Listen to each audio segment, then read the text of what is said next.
Tonight after police say a woman and her secret lover conspired to kill her husband just so that they could cash in on his $1 million life insurance policy.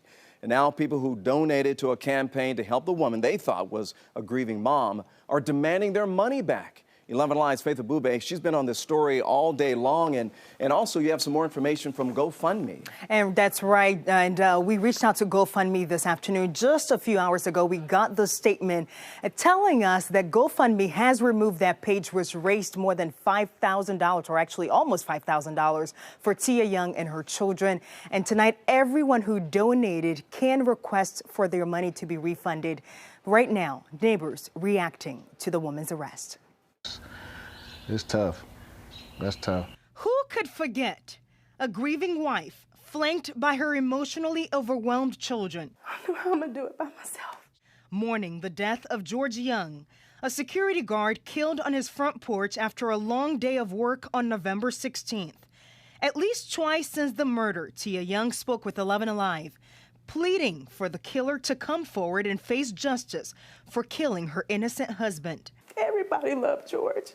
But months after the crime, police say these tears were hiding a deep, dark secret. Young and a family friend, Harvey Tim Lee, now accused of killing the father of three. Investigators say the two were having an affair in the home Young shared with her husband, and they killed him to cash in on his $1 million insurance policy. We figured that she probably had something to do with it. Something wasn't right. I just, it didn't sit well with me, her demeanor.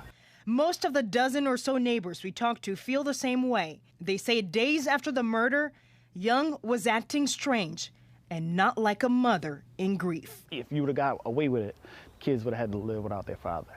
But now that you didn't get away with it, now the kids have to live without their mother and their father. And that's the reality tonight. The three kids are home with their grandmother. One of them told me this afternoon he has no words to describe how they're feeling, Ron. Now, Faith, when you first spoke with that young mom, she was pleading for justice. You were trying to help her. What were you thinking at the time? She sounded very genuine. Of course, she was crying. I didn't see her as often as her neighbors did. But really, she was adamant about finding the killer, the person who killed her husband of 22 years. She had just lost the father of her children. She really seemed like she wanted justice for those kids. I tell you, I am as shocked about the story as anyone about this news tonight.